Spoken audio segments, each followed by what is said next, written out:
요한복음 16장 7절에서 15절까지 진리로 인도하시는 성령님이라는 말씀에 전부 우리 시간 은혜 나눕니다. 성령 하나님은 성부 하나님, 성자 예수님과 함께 삼위 하나님 가운데 한 분이시죠. 성부, 성자 하나님과 동일한 영광과 또 위엄과 능력과 권능을 가지신 하나님이십니다.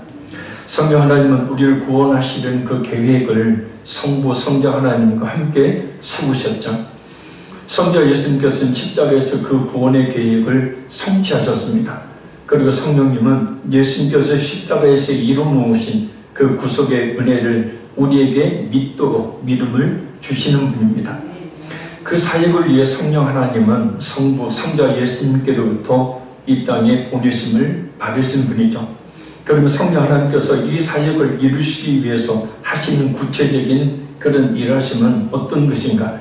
이 시간 성부, 성자 하나님께로부터 보냄을 받으셔서 바로 이 자리에 또 우리의 마음속에 계시는 성령님의 역사하심으로 말씀을 듣고 깨달아 하는 귀한 시간이 되기를 간절히 바랍니다. 성령님께서 역사해 주심으로 예수님을 진심으로 믿는 또 만나는 은혜의 시간이 되기를 간절히 소원합니다. 우리 7절 말씀은 같이 읽겠습니다. 그러나 내가 너희에게 실상을 말하노니 내가 떠나가는 것이 너희에게 유익이라. 내가 떠나가지 아니하면 보혜사가 너희에게로 오시지 아니할 것이요 가면 내가 그를 너희에게로 보내리니. 아멘. 여기서 실상은 사실을 말합니다. 그리고 예수님이 떠나가야 너희에게 유익하다라는 말씀은 예수님께 십자가에 못 박혀 죽으심으로 구속을 완성한 후 승천하셔야 성령님께서 오신다는 말씀입니다. 왜냐하면 예수님께서 부활 승천하시고 난 뒤에 오신 성령님께서 예수님을 그리고 예수님이 십자가의 구속의 은혜를 성도들의 마음속에 적용하여 믿게 하시는 역할을 하시기 때문입니다. 예수님이 육신의 한계를 가지고 계시기에 이 유대 땅에 머물러 계셨지만 성령님은 영이신지라 어느 곳에 있는 누구에게든지 예수님을 믿을 수 있도록 활동하시는 제약이 없으신 분이시기 때문입니다. 그래서 성령으로 말미암아 그 소리를 헤아릴 수 없는 사람들이 예수님을 믿고 구원을 받게 될 것이니 너희에게 유익이다 라고 예수님이 말씀하시는 겁니다. 우리가 예수 그리스도를 믿을 수 있는 것은 곧 성령을 통하여 믿을 수가 있게 되어지고 또 우리의 모든 신앙생활 역시 성령을 통하여 계속해서 지속되어집니다. 이 사실을 구체적으로 표현한 말씀이 로마서 8장 15절 16절 말씀입니다. 너희는 다시 무서워하는 종의 영을 받지 아니하고 양자의 영을 받았으므로 우리가 아빠, 아버지라 부르짖느니라. 성령이 친히 우리의 영과 더불어 우리가 하나님의 자녀인 것을 증언하시나니. 아멘. 성령님은 우리에게 성경을 통해 그리고 이렇게 설교를 통해 우리가 하나님의 자녀인 것을 말씀해 주십니다. 마음에 믿어지게 해 주십니다. 지금도 이 설교를 통해 말씀하고 계심을 우리가 믿어야 합니다. 그래서 성령께서 믿음을 주시면 조금의 의심도 없이 하나님이 자신의 아버지가 되신다는 것을 믿게 되는 겁니다. 그래서 서슴없이 하나님을 아버지라 부르게 되는 거죠. 칼빈이 이런 말을 했습니다. 성령이 우리를 하나님의 자녀라고 증거하여 주심과 함께 우리에게는 하나님을 아버지라고 부르는 담력이 생긴다. 또 루터도 이런 말을 했습니다. 누구든지 인간을 영적 무지로부터 벗어나게 하여 영적 지혜를 깨닫게 하는 성령으로 말미암지 않고는 자신이 하나님의 자녀임을 믿을 수 없으며 또한 믿어지지도 않는다. 그러니까 영적 무지로부터 벗어나서 영적 지혜를 얻게 하는 분이 성령이시다. 하나님의 아버지이신 것이 믿어지십니까? 믿어지신다면 성령께서 믿어지게 하시는 거죠. 그 믿음을 성령은 받았다는 증거이고 하나님의 자녀라는 증거가 됩니다. 구원받았다는 증거가 됩니다. 그래서 성령을 받지 못하면 하나님을 아버지라 부를 수 없죠. 왜냐하면 종은 주인을 아버지라고 부를 수 없고 오직 아들만이 아버지라고 부를 수 있기 때문입니다. 그러므로 예수님을 제외하고 하나님을 아버지라 부를 수 있는 자는 오직 예수님을 믿는 성도들 외에는 없는 겁니다. 마가복음 14장 36절을 보면 예수님께서 하나님을 아버지라 부르며 기도하시는 장면이 나옵니다. 아빠, 아버지요. 아버지께는 모든 것이 가능하오니. 아멘. 요한복음 8장 34절에 36절 보면 예수님께서 또 이렇게 말씀하시죠. 예수께서 대답하여 이르시되 진실로 진실로 너에게 이르노니 죄를 범하는 자마다 죄의 종이라. 종은 영원히 집에 거하지 못하되 아들은 영원히 거하나니 그러므로 아들이 너희를 자유롭게 하면 너희가 참으로 자유로우리라. 아멘. 종은 주인을 항상 두려워합니다. 더군다나 죄의 종으로 살던 사람이 거룩하신 하나님 앞에 선다는 것은 두려움 그 자체입니다. 왜냐하면 죄의 종의 모습은 곧 영원한 멸망을 의미하기 때문입니다. 믿지 않는 사람들이 죽음 앞에서 두려워 떨듯이 말입니다. 죽음이 임박했을 때에 사람들은 그 죽음 자체보다도 그 죽음 이후에 펼쳐질 세계를 모르기 때문에 두려워한다고 합니다. 근데 죽는 순간 자신이 영원한 지옥의 멸망에 처해지는 것을 알기에 그렇게 두려워 떤다고 합니다. 임종 직전에 있는 여러분들의 기도를 해드렸을 때 공통적으로 나타난 모습이 그것이었습니다. 인공호흡기를 꽂고 거친 숨을 몰아쉬는 그런 사람들. 그러나 예수님의 복음을 증거하고 영접 기도를 하고 나면 그 거칠었던 호흡이 마치 잠을 자듯 아기처럼 새근새근하게 바뀌게 되어집니다. 그 두려움에서 벗어났기 때문이죠. 죄의 종이 아닌 양자가 된다면 상황은 완전히 달라집니다. 양자는 원래 피조물이었고 죄의 종이었던 우리가 하나님의 자녀가 된 것을 말해요. 그래서 하나님을 이제는 두려워하지 않고 우리를 자녀 삼아주신 하나님을 아빠, 아버지라 부르짖는 것입니다. 아빠, 아버지라는 이 말은 아람어로 아버지라는 뜻이에요. 그래서 아버지를 두 번 반복해서 사용해서 하나님께 대한 애정과 열성을 나타냅니다. 친밀하게 아빠라고 부르고 아버지라고도 부르는 것입니다. 근데 아빠, 아버지를 어떻게 부른다고 말씀합니까? 그냥 힘없이 아빠, 아버지 아닙니다. 부르짖는다고 그래요. 부르짖다라는 말의 의미는 감정이 격양되어서 큰 소리로 외치는 것을 말합니다. 잃어버렸던 부모를 찾은 어린아이가 부모를 발견하고 두 손을 벌린 채 엄마 아빠를 간절히 부르며 달려드는 것처럼 바로 그렇게 간절히 하나님을 아버지라 부르짖는다라는 겁니다. 우리가 하나님을 아빠, 아버지라 부르짖는다라는 것은 그냥 하나님을 부를 때에 그렇게 불러야 된다는 호칭을 그런 것이 아니에요. 하나님을 아버지라 부른다는 것은 하나님이 진짜 나의 아버지이시고 나는 그 하나님의 자녀라는 고백입니다. 그리고 관계에 있어서 명목성업은 아버지이고 자식이 아니라 실제 우리의 삶 가운데서도 하나님은 우리의 아버지, 나의 아버지가 된다는 고백이에요. 우리 부모가 우리를 책임지셨고 또 이제 우리가 우리 자녀들을 책임지듯 하나님 우리 아버지 자녀들인 우리 모든 삶을 책임지시는 분이시다. 따라서 우리는 그냥 입술로만 하나님을 아버지라 부르지 말고 진짜 아버지니까 아버지로 불러야 한다는 거예요. 힘들고 어려운 문제가 있을 때 더욱 아버지를 불러야겠죠. 자녀들도 힘들고 어려울 때 부모 찾지 않습니까? 돈을 달라고 하든지 뭘 하라고 하든지 아무튼 부모를 찾잖아요. 우리를 자녀로 삼으시고 우리에게 모든 좋은 것들을 다 준비하고 계시는 하나님 아버지.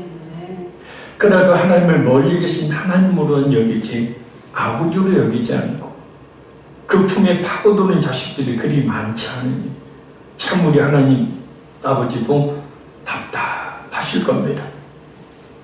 정말 아버지를 부르며 아버지의 도움을 구해야 합니다.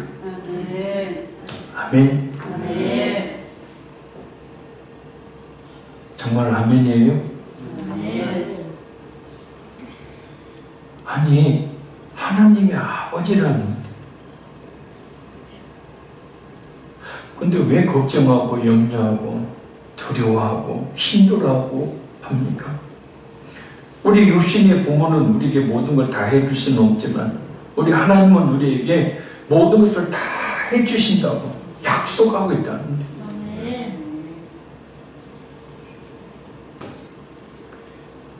그래서 성령님은 지금 이 시간에도 우리에게 우리가 하나님의 자녀인 것을 다시 한번 알게 하시고 그 아버지를 부르라고 말씀을, 아버지를 찾으라고 말씀하시는 거죠. 하나님을 정말로 아버지로 부를 수 있도록 하시는 분도 성령님이시고, 그래서 성령으로 일하지 않고는 결코 하나님을 아버지라 믿을 수 없고 부를 수도 없다. 그래서 지금도 성령께서는 우리 마음에 계시며 우리가 하나님의 자녀인 것을 끊임없이 알려주신다는 거예요. 그거 잊어버리면 사람 찾으니까, 그거 잊어버리면 자기 힘과 능력으로 살려고 하니까 아버지가 있잖아요. 성령님은 우리 마음에 계셔서 우리에게 예수님을 믿게 하시고 하나님의 자녀됨을 확신하게 하십니다. 그래서 성령을 받은 성도만이 구원의 확신을 가지는 것이고, 그래서 성령 받은 성도만이 진실로 하나님을 아버지라고 부를 수, 그 하나님을 찾게 되는 것입니다.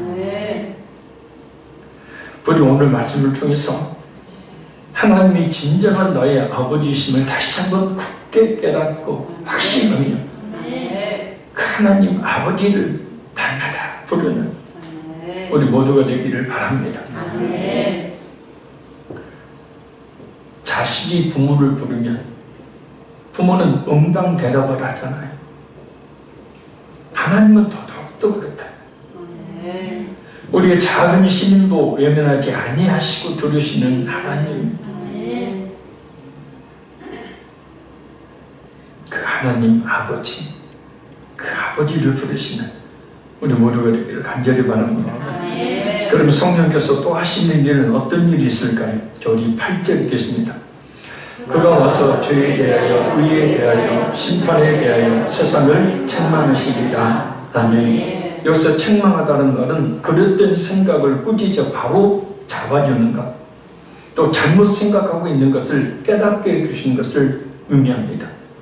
그러니까 성령께서 사람들에게 죄에 대한 그릇된 생각을 꾸짖어 바로 잡아주시고, 성령께서 사람들에게 의에 대하여 잘못 생각하고 있는 것을 깨달아 진정한 의의가 무엇인지를 깨닫게 해주시고, 성령께서 사람들에게 심판에 대한 잘못된 생각을 바로잡아 심판을 받지 않도록 하신다.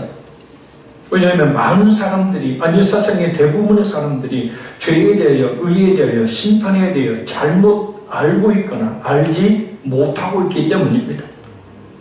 그럼 성령 하나님은 어떤 방법으로 이와 같은 죄와 의와 심판에 대하여 그 잘못된 그런 지식들을, 생각들을 바로잡아 주실까? 사도행전 2장 36절 37절을 보면 베드로 사도가 성령의 이끌림을 받아서 의로운 척하는 그 유대인들, 예루살렘에 사는 사람들 앞에서 설교를 할 때 사람들이 이런 반응을 봅니다. 그런즉 이스라엘 온 집은 확실히 알지니 너희가 십자가에 못 박은 이 예수를 하나님이 주와 그리스도가 되게 하셨느니라 아니라. 그들이 이 말을 듣고 마음이 찔려 베드로와 다른 사도들에게 물어 이르되 형제들아 우리가 어찌할꼬 하거늘. 성령님은 이처럼 오늘날도 성경 말씀, 성경을 바로 해석하여 전하는 설교자의 설교를 통하여 듣는 사람의 마음에 강한 감동과 찔림을 일으키게 하신다는 겁니다. 그래서 마음에 강한 하나님의 음성으로 말씀을 듣게 하심으로 그 사람들의 죄와 의와 심판에 대한 잘못된 생각들을 바로잡아 깨닫게 하신다는 거예요. 그리고 죄인임을 고백하게 하며 회개하게 하십니다. 이것이 바로 성령께서 하시는 일입니다. 그러면 성령께서 왜 죄에 대해 책망을 하시는 것인가? 자, 우리 9절 같이 읽겠습니다. 죄에 대하여 하면 그들이 나를 믿지 아니하며. 아멘. 여기서 죄는 곧 예수님을 믿지 않는 것을 말해요. 그 죄는 결코 용서받지 못하는 죄입니다. 왜냐하면 하나님께서 예수님을 세상에 보내신 것은 자신의 모든 죄를 용서받도록 하기 위함임에도 불구하고 믿지 않으므로 하나님의 그 놀라운 자비와 사랑을 무시하며 배척하는 것이기 때문이에요. 얼마 남지 않는 새생명 축제 때 미리 많이 준비를 하지 못하고 있지만 믿지 않는 가족들, 주위에 있는 이웃들 꼭 초청하시기를 바랍니다.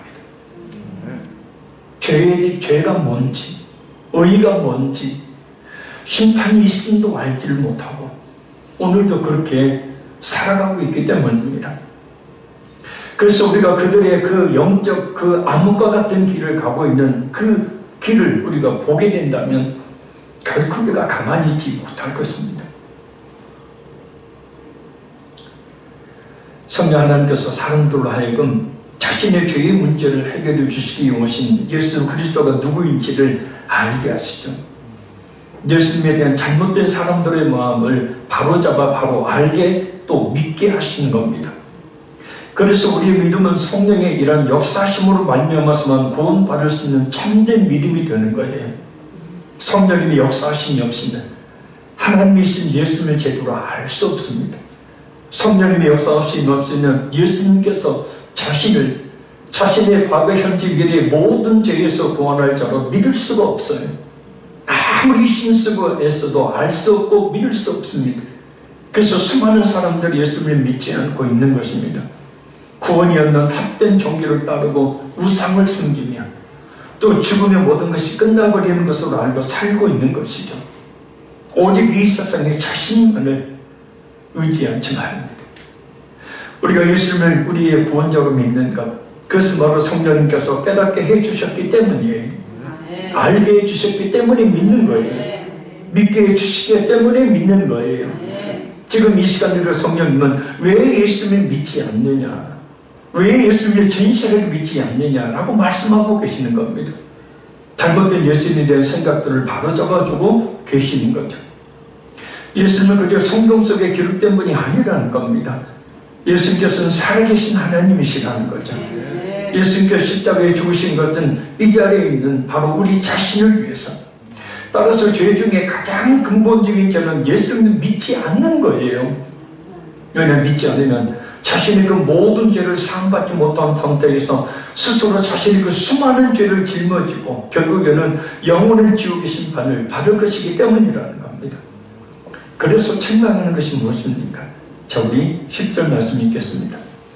의인이 되어야 하니 내가 아버지께로 가니 너희가 다시 나를 보지 못하니요. 아멘. 이 세상의 의란 도덕적으로 윤리적으로 그릇됨이 없이 사는 것을 말해요. 그러나 그것조차도 우리는 온전히 이룰 수 없습니다. 왜냐하면 힘이 전적으로 부패하여 선을, 하나님이 원하시는 선을 행할 능력이 애초에 인간에게는 없기 때문입니다. 당신이 일부의 선한 모습, 착한 모습으로 그 사람 전체를 평가하지만 전혀 그렇지 못하죠. 그럼 하나님께서 우리에게 구원의 조건으로 말씀하신 의는 어떤 것인가?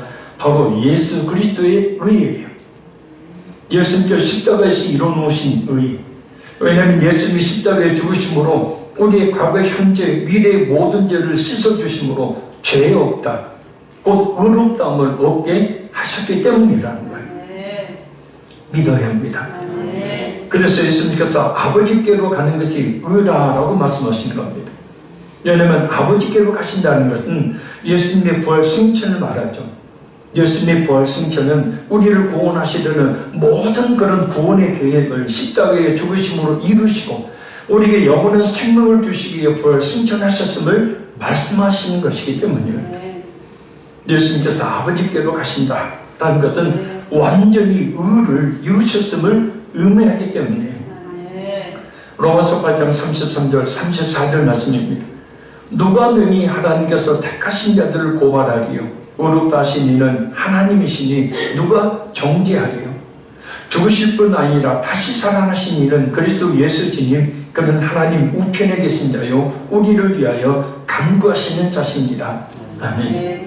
예수님께서 십자가에 죽으심으로 우리의 과거, 현재, 미래의 모든 죄에 대한 사함하게 되는 대가를 완전히 지불하셨기에 예수님을 믿는 성도는 죄 없다, 곧 의에 이르게 된 것.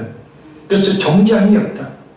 그래서 예수님을 진실하게 믿는 성도는 하나님 앞에 갔을 때 우리 하나님께서 우리에게 죄 있다라고 정죄하지 않으신다는 거예요. 아멘. 이미 예수님을 믿는 믿음으로 말미암아서 이미 죄 없다는 판결을 이미 내려버리셨기 때문입니다. 예수님께서 십자가에서 대신 우리의 모든 죄값을 치러 주셨기 때문에 영원한 무죄 판결을 받는 겁니다. 믿습니까? 성령님은 바로 이와 같은 사실을 우리에게 깨닫게 하시고 믿게 하심으로 영원한 생명을 얻도록 하시는 겁니다. 자, 우리 11절 읽겠습니다. 심판에 대하여라 하면 이 세상 임금이 심판을 받았습니다. 아멘. 여기서 이 세상 임금은 사탄의 세력을 말합니다. 그리고 이 세상 임금이 심판을 받았다라는 말씀은 창세기 3장 15절 말씀이 성취되었음을 의미합니다. 내가 너로 여자와 원수가 되게 하고 내 후손도 여자의 후손과 원수가 되게 하리니 여자의 후손은 내 머리를 상하게 할 것이요 너는 그의 발꿈치를 상하게 할 것이니라. 아멘. 여자의 후손인 곧 동정녀 마리아의 몸을 빌어 이 땅에 오신 예수님께서 뱀, 곧 사탄의 머리를 상하게 했다는 말씀입니다. 머리를 상하게 했다는 것은 완전히 패하게 했다는 뜻이에요. 예수님께서 이 땅에 오신 자체가 곧 사탄의 세력에는 심판이 되는 것을 의미합니다. 그리고 예수님의 십자가에 죽으시면 그 마귀가 사탄의 눈에 갖고 있던 죄와 사망의 권세를 완전히 깨뜨리시는 사건입니다. 그리고 3일 만에 부활하심으로 그 심판을 최종적으로 확정짓는 그런 이 사건을 이루셨답니다. 그래서 히브리서 2장 14절 15절 말씀입니다. 자녀들은 혈과 육에 속하였으며 그도 또한 같은 모양으로 혈과 육을 함께 지니심은 죽음을 통하여 죽음의 세력을 잡은 자 곧 마귀를 멸하시니 또 죽기를 무서워하며 한평생 매어 종노릇하는 모든 자들을 놓아주려 하심이니.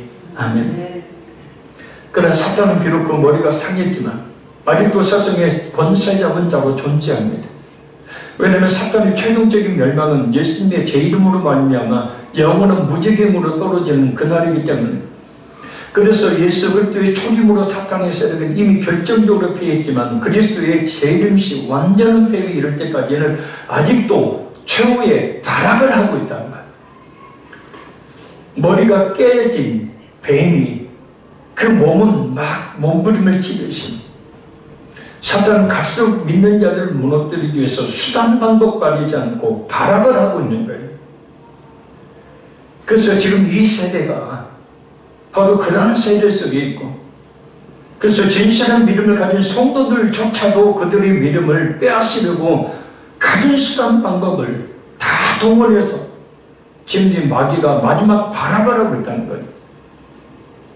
이단의 유혹, 죄의 유혹, 헛된 사상의 유혹, 물질의 유혹, 자신이라는 우상의 유혹 등 교묘한 방법을 통해서 합리적이고 이성적인 어떤 사건들을 통해서 그럴듯한 방법들로 예수님을 믿지 못하도록, 교회에 나오지 못하도록, 아니 교회에 나와서도 예수님의 복음을 듣지 못하도록, 예수님의 십자가의 복음을 듣지 못하도록, 다른 이야기 듣도록 만들어서 진실한 믿음을 갖지 못하게 사탄은 지금도 특별히 교회 안에서 더욱더 발악의 발악을 하고 있다는 거예요. 그 사탄의 발악에 속아서 수많은 기독교인들이 교회를 떠나고 수많은 기독교인들이 믿음을 포기하는 일들이 지금도 벌어지고 있다. 우리는 정신 바짝 차리고 우리 예수님 십자가에 피 묻은 복음을 잘 드려야 되며 끝까지 변치 않는 그런 신앙을 가져야 될 줄로 믿습니다. 자, 우리 12절 읽겠습니다. 내가 아직도 너희에게 이를 것이 많으나 지금은 너희가 감당하지 못하리라. 아멘. 예수님의 이 말씀은 아직은 제자들이 이해 못한다는 뜻이에요.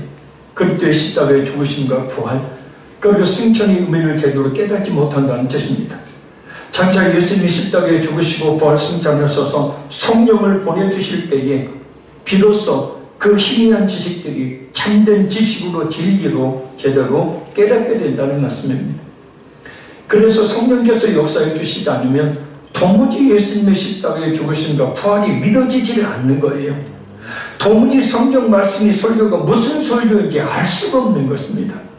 그래서 성령께서 이 자리에 있는 우리 모든 성도들 가운데 임해 주셔야 하는 거예요.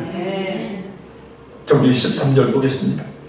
그러나 진리의 성령이 오시면 그가 너희를 모든 진리 가운데로 인도하시리니 그가 스스로 말하지 않고 우리 들은 것을 말하며 장래일을 너희에게 알리시리라. 아멘. 그가 너희를 모든 진리 가운데로 인도하신다라는 말씀은 성령님께서 예수님께서 이뤄놓으신 십자가의 구원의 사건에 대해 설명해 주실 것이라는 말씀입니다. 결국 그 진리는 사도들에 의해 기록된 신약성경으로 나타나게 되었습니다. 그리고 그가 자유로 말하지 않고 오직 듣는 것으로 말씀하신다라는 것은 성령님께서 예수님의 십자가의 구속의 사건을 알게 해주시되 하나님께서 주신 것만을 전달하신다는 말씀입니다. 그리고 장래일을 너에게 알리시리라. 예수님의 부활 이후에 전개될 천국의 성격, 예수님에 대한 복음의 계시를 말합니다. 그러니까 성령님께서 성경을 통해서 그 성경을 바로 해석하기 전하는 설교자와 교사들을 통해서 전도자를 통해서 오늘도 우리에게 장차 이루어질 예수님의 재림에 대해 하나님의 나라의 임하심에 대해 말씀하신다는 거예요. 그래서 귀를 기울여 말씀을 잘 들으면 예수님을 믿을 수 있습니다. 구원받을 수 있고 그래서 우리가 그날을 준비할 수가 있게 되어진다. 자, 우리 14절, 15절 읽겠습니다. 그가 내 영광을 나타내리니 내 것을 가지고 너희에게 알리시겠습니다. 무릇 아버지께 있는 것은 다 내 것이다. 그러므로 내가 말하기를 그가 내 것을 가지고 너희에게 알리시리라 하였노라. 아멘. 그가 내 영광을 나타내리니 라는 말씀은 성령님께서 장차 예수님께서 떠나신 후에 예수님의 그 영광을 나타내신다는 뜻이에요. 그리고 내 것을 가지고 너에게 알리시겠습니다 라는 말씀은 앞에서 살펴봤듯이 아버지께 있는 것, 그 성부 하나님께서 우리를 구원하시려는 모든 구속을 이루실 예수님의 모든 비밀에 대해 성령님께서 가르쳐 주신다는 뜻입니다. 그래서 성령님께서 하시는 일 가운데 가장 중요한 사역, 성령께서 가장 강력하게 임하시는 시간, 그 시간은 우리 모든 죄악 가운데서 구원해 주신 예수님에 대해서 가르쳐 전할 때예요.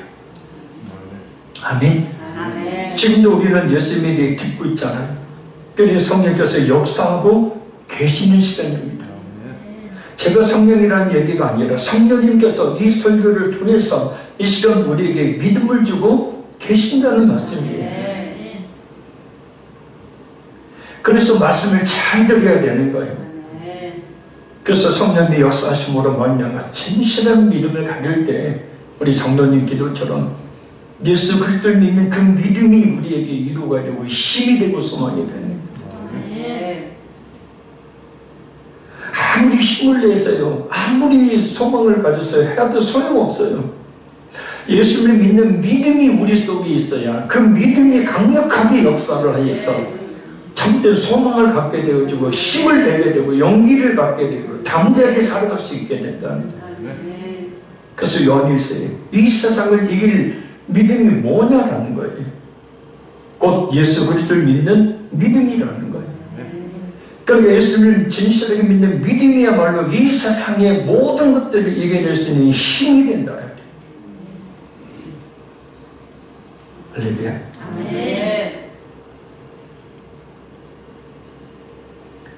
말씀했습니다. 성도님을 믿는 성도들과 함께 하시며 또한 그 마음이 임하여 계셔요. 그래서 성경을 통해 설교를 통해 사람들 하여금 예수님을 믿지 않는 것이 죄라는 사실을 깨닫게 해주시고 예수님을 믿음으로 말미암아 죄 없다 함을 받은 의에 대하여 깨닫게 해주시고 약간 사탄이 패했음을 깨닫게 해주십니다. 우리를 예수님께로 인도해 주십니다. 장차 있을 심판이 어떤 것인지를 알게 해 주십니다.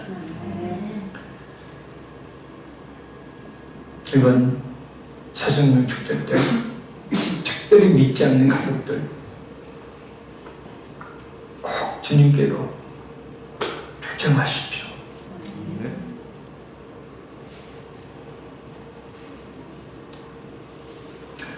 그냥 설교 듣고 말고 하지 마시고 주의 음성으로 들으시고 그 영혼들 살려야 되지 않겠습니까? 한 번 하나님의 말씀을 듣게 하는 것, 이게 얼마나 중요한 것인지 몰라요. 성령님은 우리를 돕기 위해 오신 보혜사 하나님이시죠. 우리를 위로하고 변호, 인도, 친구가 되기 위해 오셨다. 지금도 그 성령님은 우리와 함께하고 계시며 또한 우리 마음속에 계시며 우리가 도움을 청하기를 원하십니다. 어떤 도움이든 다 들어주셔야 그래서 성령님의 친구 삼아 교제를 나누어야 합니다. 무엇보다 말씀을 통해 곧 성경과 설교를 통해서 역사하시는 성령님의 음성 듣고 더욱더 확실한 믿음을 가져야 합니다.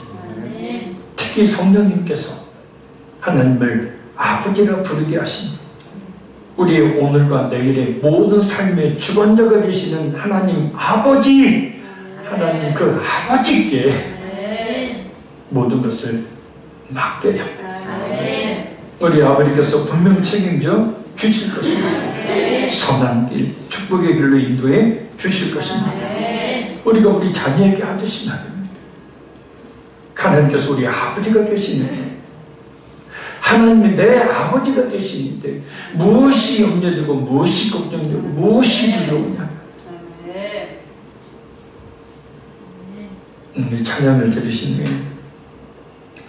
오직 한 가지 기도 제목만 가지고 기도하겠습니다.